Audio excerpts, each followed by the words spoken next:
Good morning, or good afternoon, or good evening, wherever the hell you're listening to this. You're listening to Fat Unathletic Nerds Talking Sports, a sports pod with dad bods. This is JackKnife alongside the Zach Danielz talking to me via Discord. How you doing tonight, Zach? Not bad, man. Not bad. Had a much better week, at least when it comes to sports. But we'll get into all that. I want to know how the hockey playoffs are going because I've not been able to watch as much. I've been paying attention to the NBA playoffs a little bit. This is the first game I'm watching. I have it in the background as well as the Phillies Me too. to my right. And looks like right now Boston's on top big time, but we can go over whatever you want to go over. How was your week there, Jack? Not bad, not bad. It's 9:41 on a Wednesday.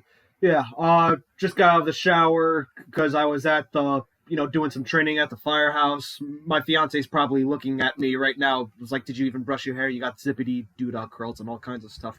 But yeah, this week has been okay. I'm kind of stressing out, for obvious reason. But at the same time, if you were to tell me my favorite hockey team would be in this situation at the beginning of the year, I would happily take that. But I want to save that for the end of the show because we usually save hockey for last. But on the rundown sheet, let's talk Phillies, Zach. Looks like you got a lot to say about this.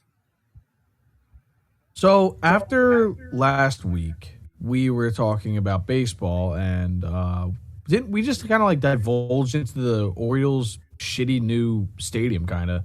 But dude, after last week, we put the episode out. Joe Girardi got fired like days later.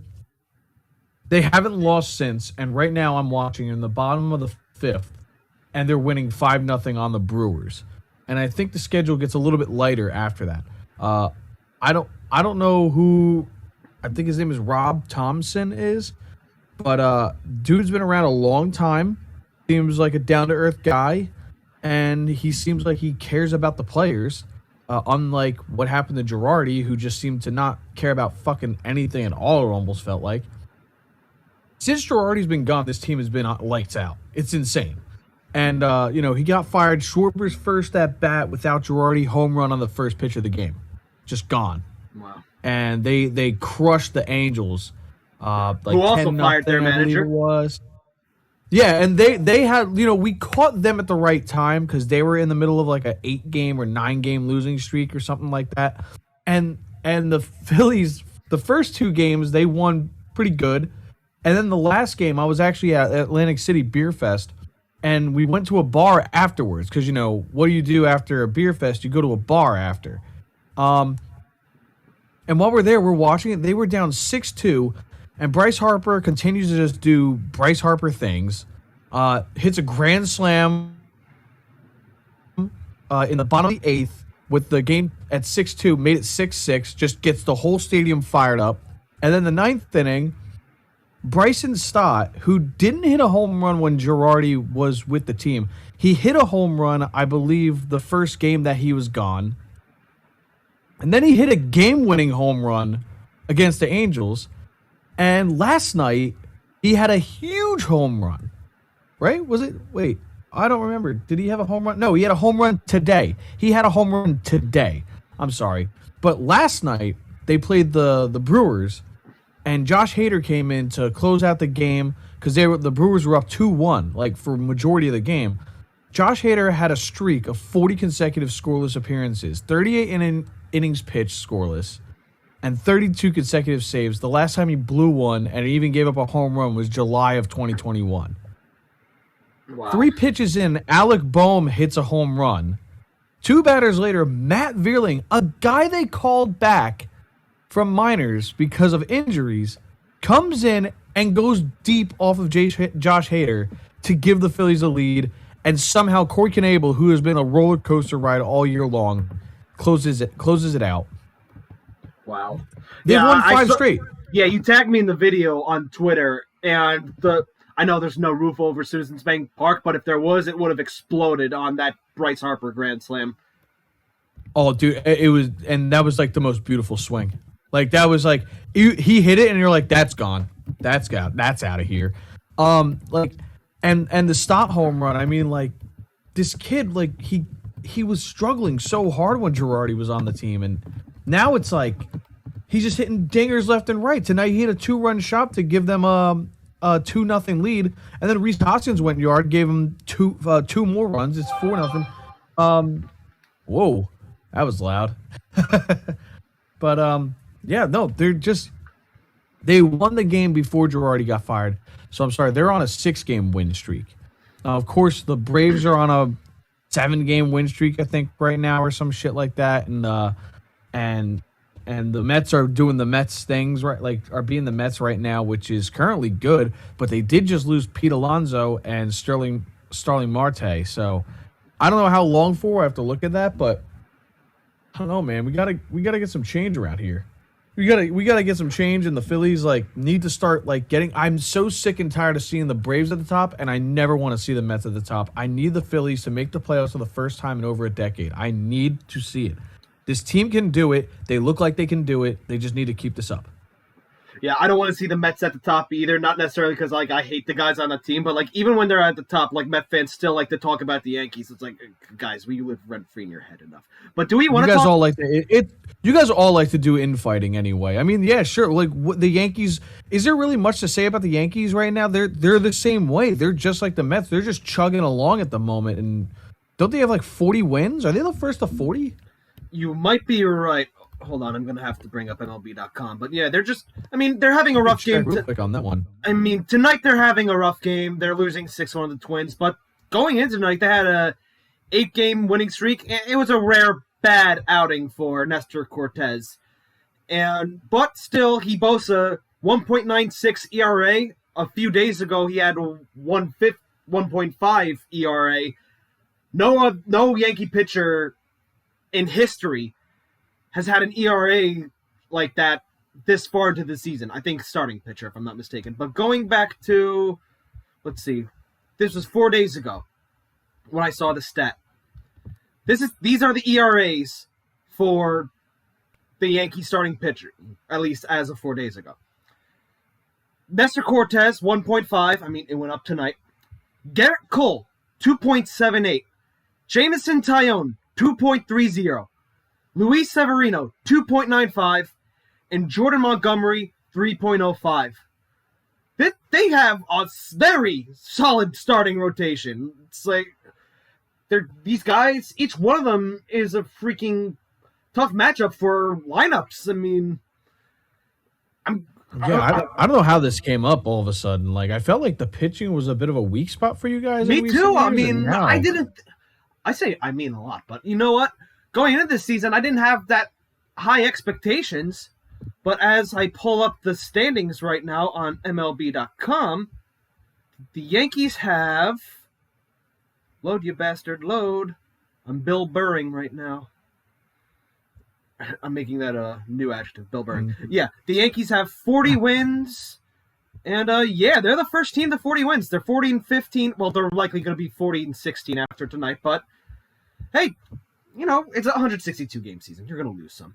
But, yeah, they're still winning in spite of Joey Gallo and Aaron Hicks. Aaron Hicks, who's a disaster with runners in scoring position, and Joey Gallo, who, when he doesn't hit a home run, strikes out.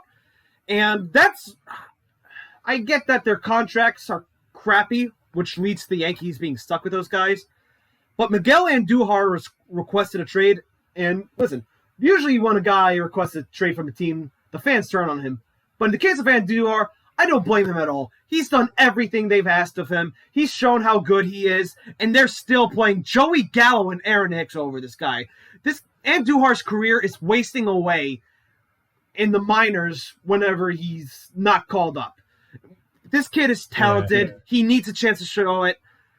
Andujar, I don't blame him at all. I'd love to see him in a Yankee uniform, but thanks to Gallo and Hicks, there's no room for him. Yeah, I mean that's the problem with when you give names contracts. Hicks and Gallo obviously are just going to get more priority, so that sucks. But I mean, was he an outfielder? I thought he was an infielder. He's both. He can do both. He can play third base. He can play outfield. A little utility guy. Yeah. And I'll say this: I'll happily take a Yankees, whatever sports gods, if they exist, I'll happily sacrifice some Yankees wins tonight and tomorrow. Like, they can lose tonight and tomorrow for Rangers victory tomorrow and on Saturday night. But I'll get into that later. But, yeah, pitching is very good. You know, the hitting's been good. You know, Aaron Judge, I think he's leading the league in home runs, if I'm not mistaken. You said this exact thing last week.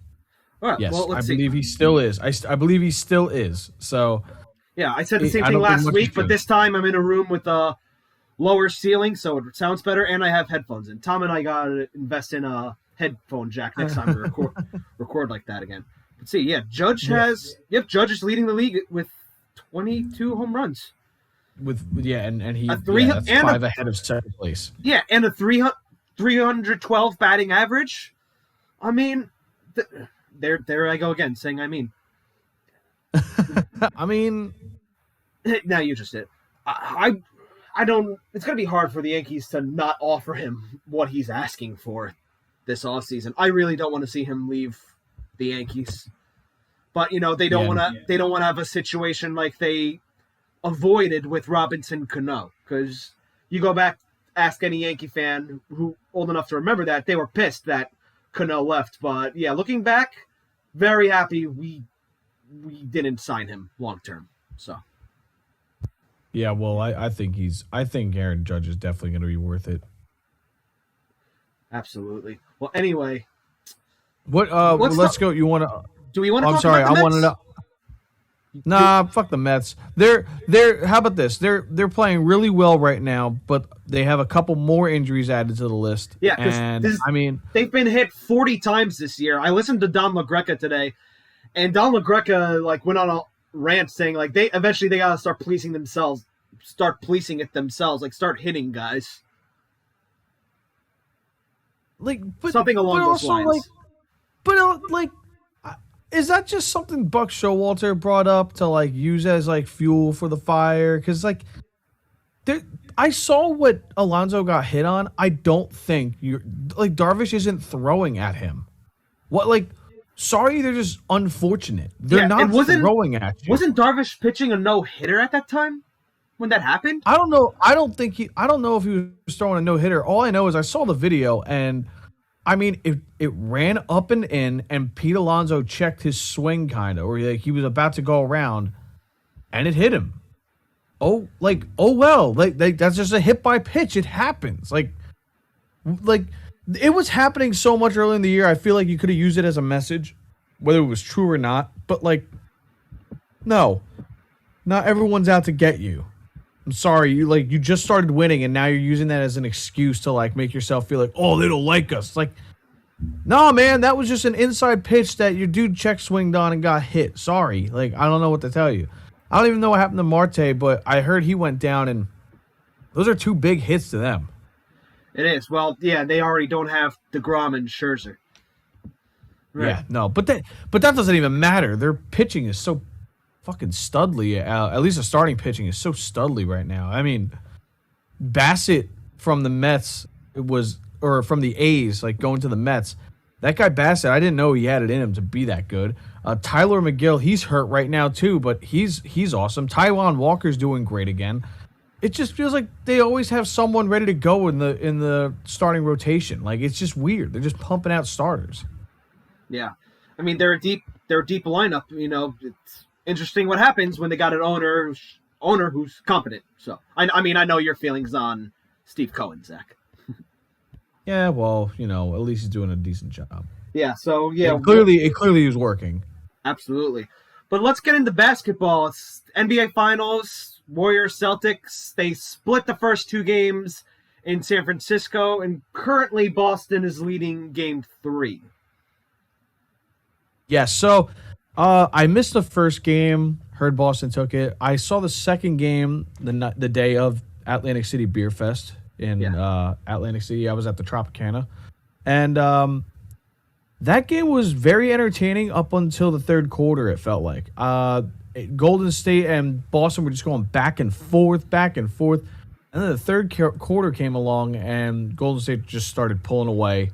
The usual shenanigans, Draymond Green being a pest, He was being a Jason pest. Tatum. He was being a pest earlier this game too, with like a little under 10 minutes left in the second quarter.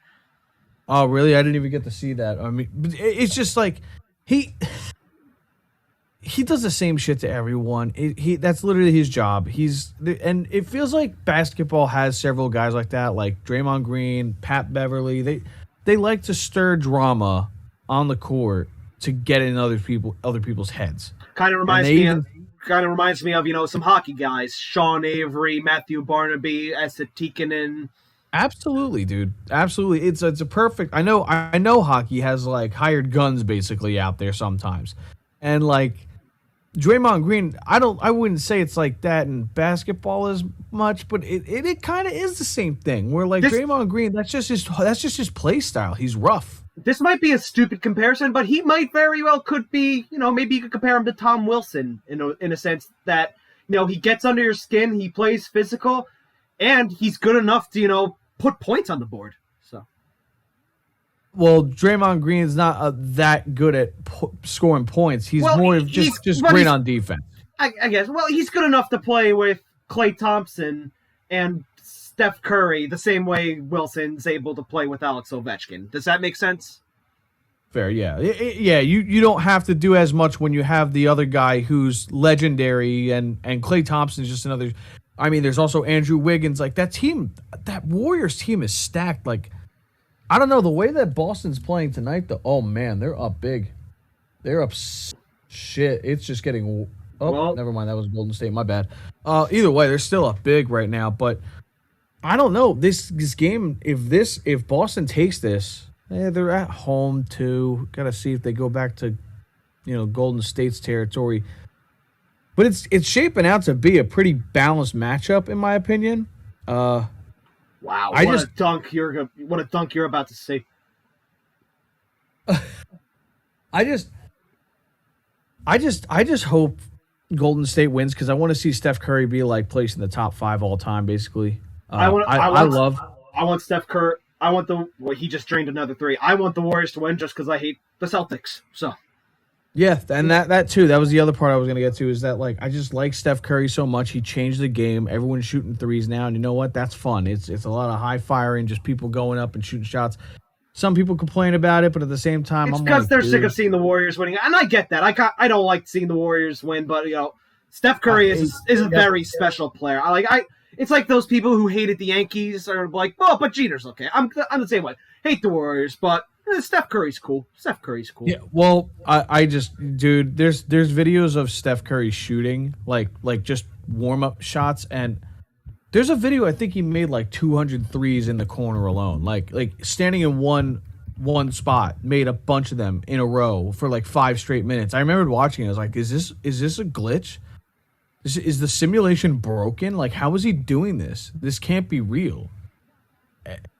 Steph Curry's like a machine shooting threes, but Jason Tatum is fucking incredible too, and he's got a good team with him as well, though. Jaylen Brown is doing very well. Marcus Smart likes to be. Marcus Smart was the guy that he like held Draymond back from going after whoever. I think it was Jaylen Brown that he took him. Draymond Green took down Jaylen Brown.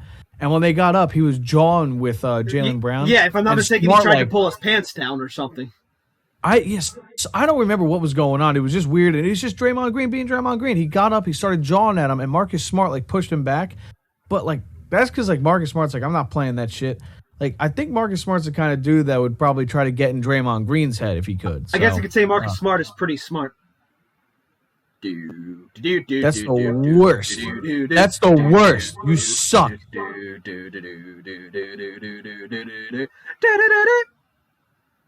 That was fun. All right. Let's get to hockey though, because you guys are close to the Yeah, let's start with the Avalanche. We already have a matchup. We already know who's going to be representing the West. The Colorado Avalanche took the Edmonton Oilers to the cleaners.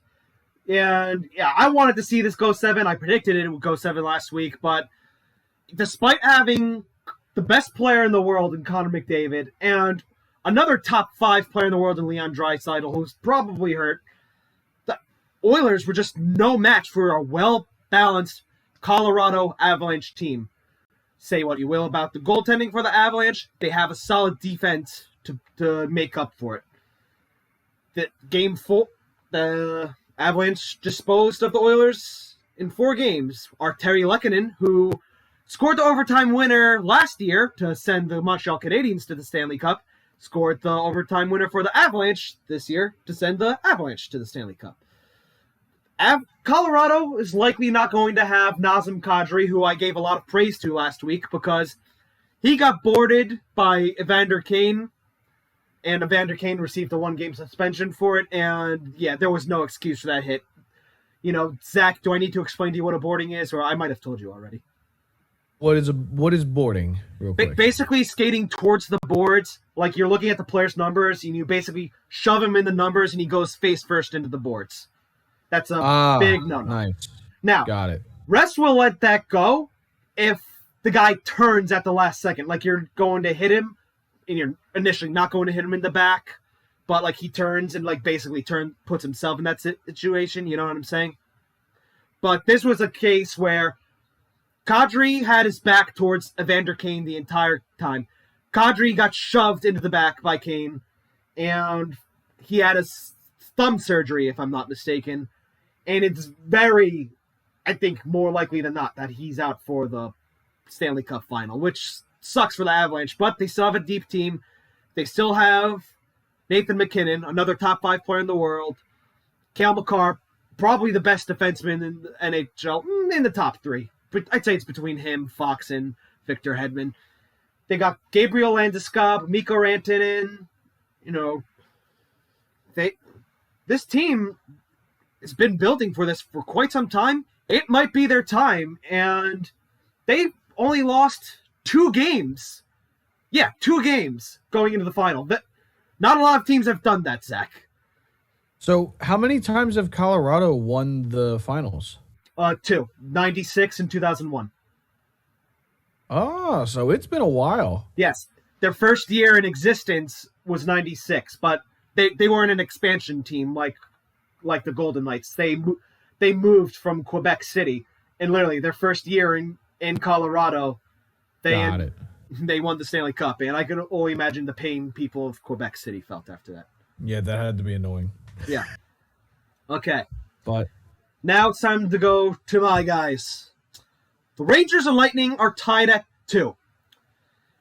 And like I said earlier in the show, if you were to tell me the Rangers would be in this situation at the beginning of the season, I would say you're freaking crazy. But would I take it? Abso-freaking-lutely. Now, the home team has won every game. The Rangers took 2 at the Garden in decisive fashion. Game 1, 6-2. You could probably blame the 9-day layoff for the Lightning. And then they won 3-2 the 2 nights later. And they had a chance to steal Game 3 in Tampa. They went up 2-0. But Trouba takes a bad penalty late in the second. Tampa Bay capitalizes it. Then Trouba takes another penalty. And the third, the penalty which I thought was really freaking soft. Tampa Bay capitalized it. And he took a third penalty late in the game, which I'm not really going to blame him for, because if he didn't take the penalty, it probably would have been a shorthanded breakaway for the Tampa Bay Lightning. But yeah, it was a rough game for Jacob Trouba. Tampa scored with like 40-ish seconds left in the third, so that was a backbreaker. And last night, Andrei Vasilevsky showed why he is. I mean, don't get me wrong, Igor's going to win the Vezina this year, but Vasilevsky is still the best goalie in the world, and he's shown why, that team won back-to-back Stanley Cups. These past 2 games, the Lightning have shown why they're Stanley Cup champions. They've been here before, they play hard, and, they know what it takes. The Rangers, their average age is like 27-ish, and, they're still learning. Don't get me wrong, this is amazing experience for them. I mean, the next 10 years, I cannot wait to see what this team does. I really can't, but at the same time, like it's all gravy, but you get this far, I'm just like, come on, you don't know if this is going to happen again. I want to see the Rangers take Game 5 at the Garden and steal it, steal Game 6 in Tampa, but it's so much easier said than done. And Oh, absolutely, man. I mean, honestly, it went from you like just praying for the playoffs last year to like this team is a couple games away from the final, like the Stanley Cup final. I, I'm personally kind of shocked and kind of proud for you. Like I am too. I'm proud of these guys. I didn't bring this up last week. I'm mad at myself that I didn't. The kid line, Philip Hedl, Alexi Lafreniere, Capo Caco. I wouldn't exactly say they have a sexy point total, but you just feel their presence every time they're out there. They're playing hard. They're giving these teams a hard time. It's reminiscent of, some bad memories back in 2015 of the Tampa Bay Lightning triplet line that gave the Rangers a hard time in 2015. But the Rangers kid line has been fantastic. Yeah, dude. I really hope they make it because I know the Lightning have been in the picture for a while. It'd be really nice to see some local folks be happy that their team is going far. I know Philly fans aren't very happy with the Flyers. Or really, it's like the Flyers management. It seems. Yeah, I still think the Flyers are a perfect match for you personally. I mean, it's weird hearing you like root for a New York team, and it not be in a way that would help the Philly team. I'm not exactly rooting for the Rangers. I will. I generally go towards like when the local fans. I really like seeing the local fans get into it, and I remembered there was a good amount of fans that really were telling me like they wanted to see. So because I'm a bigger football fan, that they really wanted to see the Eagles beat the Patriots. Not only because that it's the Patriots in the Super Bowl, but like it's just cool seeing like so many people be like happy, like their team, like, oh yeah, like we could do something. Like it came out of nowhere that year too, and especially with like Nick Foles, your backup quarterback, going in. Like this year, no one knew that the Rangers were going to be in the Eastern Conference Finals. Yeah, exactly. I thought the goal this year was win a playoff round. Anything after that was gravy, and they more than answered the call. Now they have, Igor got a little bit humbled. Game 4, it was a rough game for him. I mean, he played well the first 3 games. In a losing effort, he stopped almost 50 shots game 3. But game 4 was much rougher. But again, because the Lightning just were on it that night. And, the Rangers weren't that hungry. I mean, they're confident going into game 5. Artemi Panarin said this losses like this make us more hungry. And I like to hear that, but I'm still going to have to stick with my original prediction, Lightning in 6. And I'm sure some people are listening that be like, oh, what? You're not a real fan. You're supposed to believe. I am a real fan. I want them to win. I'm just smart. I just know the game enough to be smart. I just don't want to be look stupid. You know what I'm saying? Yes, I get it. You just very cautious optimism. Exactly,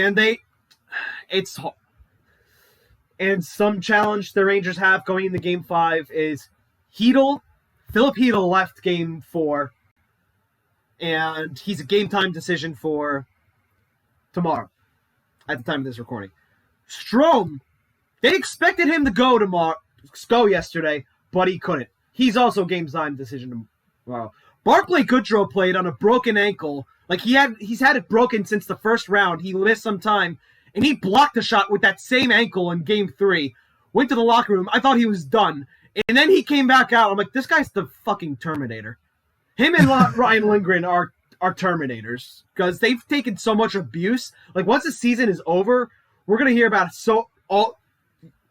that injury list is gonna be so long. But I applaud those guys for going through that.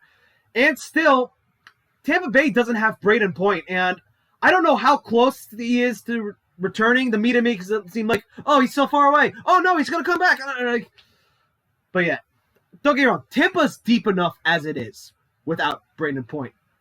But if Braden Point comes back and they have the 1-2 center punch of Stamkos and Point, it's going to be really freaking tough for the Rangers, especially with the injuries they have. I'm not saying Strome or Hedl hold a candle to those guys, because, Penguins fans like to say Jari held a candle to Shesterkin, or that Hurricanes fans like to say that Frederik Andersen held a candle to Shesterkin. Oh, by the way, no one talks about the goalie matchups that the Colorado Avalanche had to go through in their playoff rounds. Like, no one was like, "Ooh, wait till the Colorado Avalanche face a real goalie." I mean, freaking, it didn't matter who they faced. They were good. The same could be said for the Rangers. They were good. But I'd say a sweep is pretty. Hey, it doesn't matter. Like they won. Yeah, Mike Smith, the goalie for the Oilers. 1 minute he can make the most incredible save, then he will let in the absolute softest goal.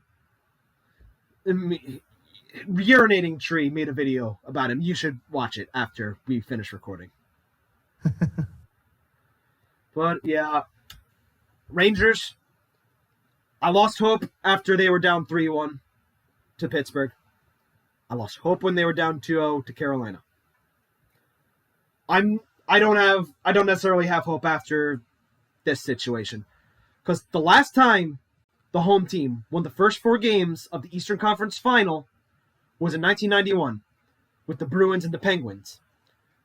The Penguins won Game 5 and finished the Bruins in 6 and went on to win the first of back-to-back Stanley Cups. So, yeah, history isn't exactly on the Rangers' side when you look at that one, but as Chris Kreider said, they're cockroaches. They don't go away. You know, think of it like Mighty Ducks before Charlie takes the penalty shot. You've seen Mighty Ducks, right, Zach? I mean, no, that's why that's on my list of movies to watch. All right, I don't necessarily want to give a spoiler to the movie, but like, I'm just going to Game 5. I'm like, maybe they're out of gas because they played a lot of games, but who would have thought we made it this far? Go out, have fun, give them hell. And I'm not going to talk about off-season moves yet until the season is officially over. But there are definitely some things I think they could build upon. You just don't have hope like you did the previous 2 playoff series. Just don't have hope and watch them prove you wrong. Maybe that'll happen. I want them to prove me wrong because I made a freaking amazing meme video for if they win. That might have been where I went wrong. I might have jinxed them. I might have to do a lightning one to set it normal again. But yeah, you're getting really good at the videos, bro. Oh, I was so proud of myself with the Oilers one with the dodgeball. I love the Philly the Flyers and the Rangers one against the Penguins one. Yeah, because that was hilarious. That was fucking hilarious. And I can totally understand the Philly versus Pittsburgh, as well as like the New York versus Pittsburgh thing in hockey at least. So many people saw that on Twitter. That was a big one. That was a good one. It was. It certainly was. But yeah, I mean, quick episode tonight. Anything else you want to talk about, Zach? I think we should try to keep them more quick because like it just how many people want to listen to the bunch of us just talk for an hour and a half about shit from 3 months ago anyway? I mean, yeah, though that was our first episode in months. Like now we're back. Like you could bring up Deshaun Watson, but I mean, do we really want to talk about that one? We could just sum it up with this. We could just sum it up with this. The Browns might have fucked up royally. Yeah. So it's like that South Park episode, like, oh, I'm staying out of this one. Yeah, that's exactly how I feel. Like, honestly, the more shit that comes out about that guy is just like, fuck that guy. Fuck that guy, and the Browns are so stupid. Pissing off your franchise quarterback to get another quarterback that might not ever play a game for you is probably the most Browns thing ever. Yep, they're back to normal. They screwed over the guy that helped them get out of irrelevancy, and now they're about to dive right back into it. I don't know what George Carlin skit this was. Like, I saw it in like a video, like, where they dubbed his comedy over, his dub of Thomas the Tank Engine. But there's just a clip of him, saying, "The poor fuck, the poor stupid fuck." That's how I feel about that. That's how I look. I'm looking at Browns fans, like, the poor fuck, the poor stupid fuck. Dude, that's all that's going on in football right now. They're just doing, you go on Twitter, everyone's giving their hot takes on freaking like OTAs, like voluntary practices and shit. And it's just like, bro, nothing serious is happening yet. I mean, calm down.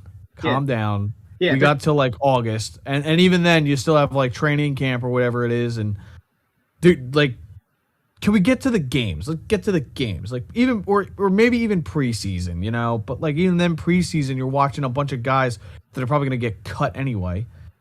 So it's like, you know, not much going on there. You don't go to preseason because you're emotionally invested to see your team win. You go to preseason because you want to get hammered and just enjoy the atmosphere.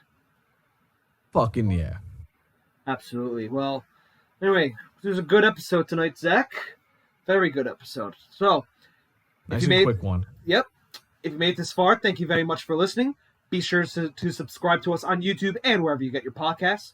And be sure to follow us on all our social medias at FUNTS Podcast on Twitter and Instagram, and on Facebook at Fat Athletic Nerds Talking Sports. This is JackKnife alongside the Zach Danielz. Have a wonderful night, everyone. Go Phils. Go Rangers.